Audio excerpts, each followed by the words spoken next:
اعوذ باللہ من الشیطان الرجیم بسم اللہ الرحمن الرحیم السلام علیکم ورحمۃ اللہ وبرکاتہ۔ کیا اعتکاف میں عورت کا زمین پر سونا ضروری ہے؟ اعتکاف میں عورت کے پاس کوئی سو سکتا ہے؟ اگر عورت کو اعتکاف کے دوران حیض شریف ہو جائے تو اس کے لیے کیا حکم ہے؟ اگر بیوی اعتکاف میں بیٹھ جائے اور شوہر کو مباشرت کا تقاضا ہو تو کیا حکم ہے؟ یعنی اگر بیوی اعتکاف کی حالت میں ہو تو کیا شوہر سے ہم استری کر سکتا ہے؟ اور حضور صلی اللہ علیہ وسلم کا اعتکاف پر بیٹھنے کا طریقہ کار کیا تھا اور اعتکاف کے شرعی مسائل کیا ہے؟ ان تمام تر سوالات کے جوابات قرآن و احادیث کی روشنی میں جاننے کے لیے ویڈیو کو آخر تک ملاحظہ فرمائیں۔ اعتکاف کی لمبی نہیں ٹھہرنے کی ہے، لیکن شرعی محاورے میں دنیا کے تمام تر کاروبار مصروفیات کو ترک کر کے عبادت الہی میں مشغولیت اور رضاء الہی کے عصمی کے جذبے کے تحت مسجد میں ٹھہر کر عبادت، ذکر و اذکار، تلاوت قرآن مجید وغیرہ میں مشغول رہنے کو اعتکاف کہتے ہیں۔ یہ جاننے کے لیے کہ اعتکاف کی حالت میں میاں بیوی کا ہم بستری کرنا کیسا عمل ہے، اس سے پہلے ہم آپ کو اعتکاف کی اہمیت قرآن و حدیث کی روشنی میں بتاتے ہیں اور مرد اور عورت کے اعتکاف کا کیا طریقہ کار ہے۔ صبر اور غم خواری کے مہینے میں اعتکاف کی بڑی اہمیت ہے جو آخری عشرہ میں ہوتا ہے۔ مرد مسجد اور عورت گھر میں اعتکاف کرتی ہے۔ اس دوران نوافل قرآن کی تلاوت اور دینی مطالعہ کرنا چاہیے۔ رمضان مبارک کو 3 حصوں میں تقسیم کیا گیا ہے۔ اس کا پہلا عشرہ رحمت کا ہے، درمیانہ عشرہ مغفرت کا ہے اور آخری عشرہ جہنم سے نجات کا ہے۔ رمضان المبارک کو صبر اور غم خواری کا مہینہ قرار دیا گیا ہے۔ دینی اصلاحات میں صبر کے بنی اللہ کی رضا کے لیے اپنے نفس کی خواہشوں کو دبانا، ترکیبوں اور ناگواریوں کو برداشت کرنا ہے۔ رمضان مبارک اپنی برکات اور سعادتوں کو سمیٹتے اپنی کتاب کی طرف پڑھ رہا ہے۔ جو شخص توبہ کر لے اس کے صغیرہ گناہ معاف فرما دیے جاتے ہیں اور وہ ایسے پاک ہو جاتا ہے جیسے اس کی ماں نے اسے ابھی جنم دیا ہو۔ اللہ کے لیے ضبط نفس گوشہ تنہائی میں سب سے کنارہ کشی اور علائقی دنیا سے بے رغبتی کے عملی اظہار کا نام اعتکاف ہے۔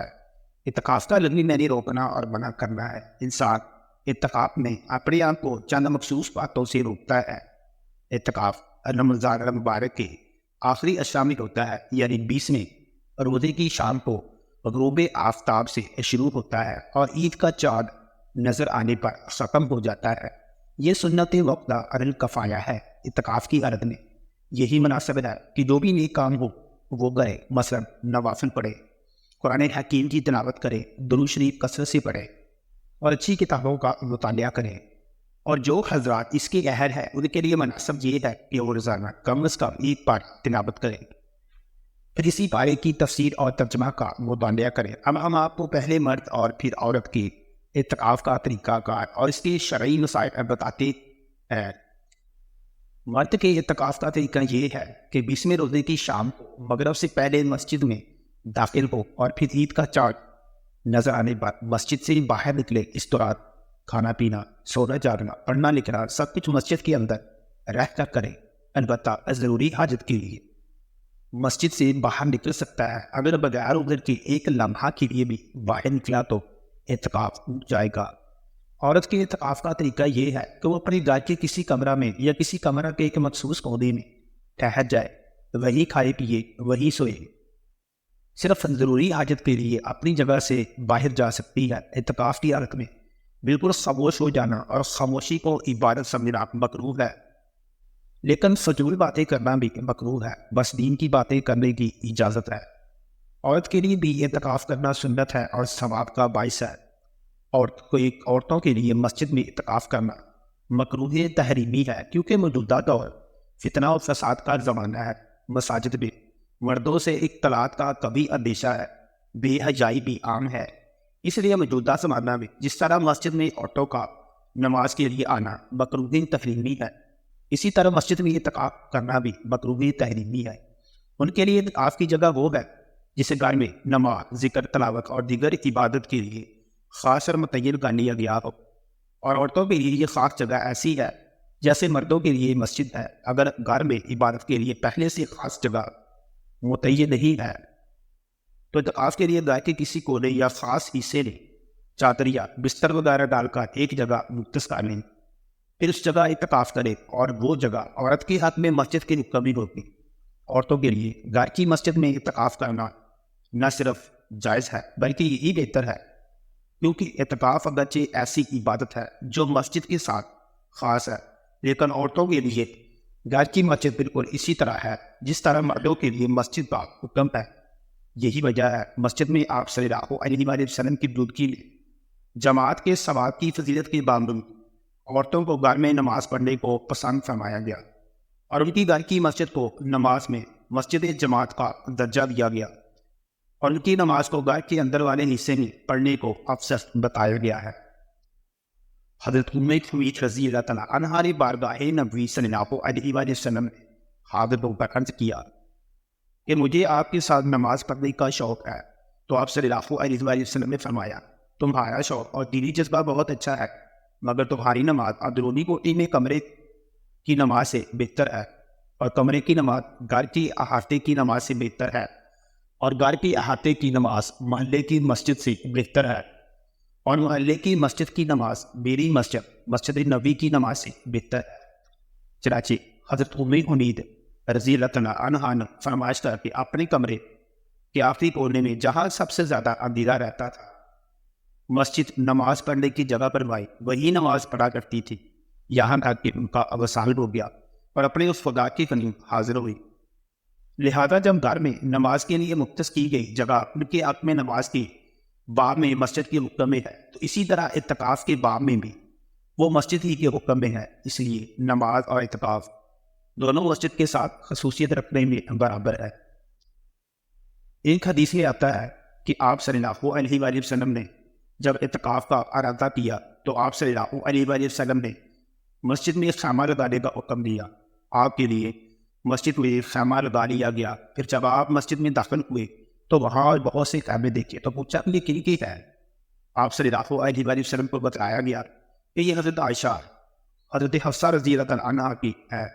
تو آپ صلی اللہ علیہ وآلہ وسلم نے ناپسندیدگی کا اظہار فرمایا اور ارشاد فرمایا کیا تم اس سے نیکی کا ارادہ کرتی ہو؟ بعض روایات میں حضرت زینب کا بھی ذکر آتا ہے۔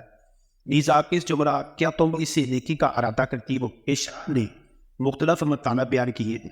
پھر آپ صلی اللہ علیہ وآلہ وسلم نے سب خیمے نکلوانے کا حکم دیا اور اس اشرا میں اعتکاف نہیں کیا۔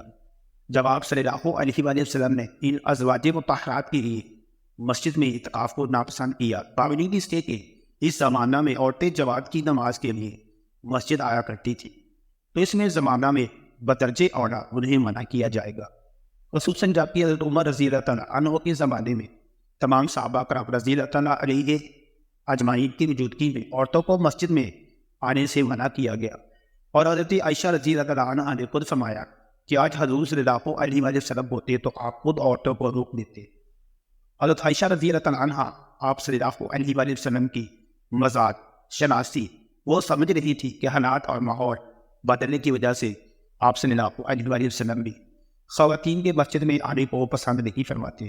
خواتین کے لیے بھی اعتکاف کی حالت میں طبعی اور شرعی ضروریات کے بغیر گھر کی مسجد سے باہر نکالنا درست نہیں ہوگا، لہٰذا عورت اعتکاف کی جگہ سے باہر کھانا پکانے یا گھر کے کام کاج کے لیے نہیں نکل سکتی، اس سے اعتکاف ٹوٹ جائے گا۔ اگر اس کو باہر سے اس کی اپنے لیے کوئی کھانا لا کر دینے والا نہیں ہے تو یہ باہر کھانا اٹھانے کے لیے جا سکتی ہے، کھانا اٹھا کر فوراً اندر آ جائے، باہر نہ رکے، ورنہ اعتکاف فاسد ہو جائے گا۔ البتہ عورت اپنی اعتکاف گاہ کے اندر رہ کر گھر کے کام کاج مثلا آٹا گوندنا، کھانا پکانا، کپڑے دھونا وغیرہ سر انجام دے سکتی ہے، لیکن بہتر یہ ہے کہ اعتکاف میں بیٹھنے سے پہلے ان کاموں کے لیے کوئی متبادل انتظام کر لیں تاکہ پوری یکسوئی کے ساتھ یہ عبادت اپنی روح اور مقصد کے ساتھ ادا ہو جائے۔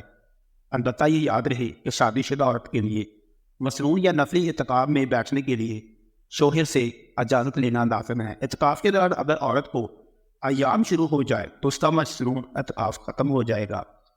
پاک ہونے کے بعد ایک دن ایک رات کا اعتکاف روزے کے ساتھ بطور قضا کرنا ہوگا۔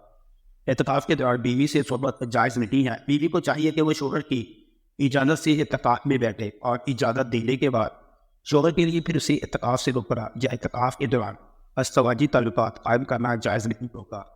اگر شوہر ہم بستری کے لیے بلائے تو عورت اعتکاف کا عذر کر کے منع کر دے.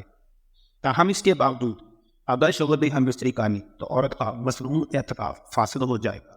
ایک دن رات کی اعتکاف کی روزہ کے ساتھ قضا کرنا لازم ہوگی. تو سامعین کرام، دعا ہے کہ اللہ تعالیٰ ہمیں اس پر عمل کرنے کی توفیق عطا فرمائے اور اللہ تعالیٰ ہمیں اس ماہ مبارک کی رحمتوں اور برکتوں کو سمیٹنے اور اس میں اپنی اور اپنے والدین کی بخشش و مغفرت کروانے کی توفیق عطا فرمائے اور ہمیں نماز بندگان ادا کرنے کی توفیق عطا فرمائے. آمین ثم آمین. تمام دوست کمنٹ باکس میں اللہ تعالیٰ کے صفاتی ناموں میں سے کوئی ایک نام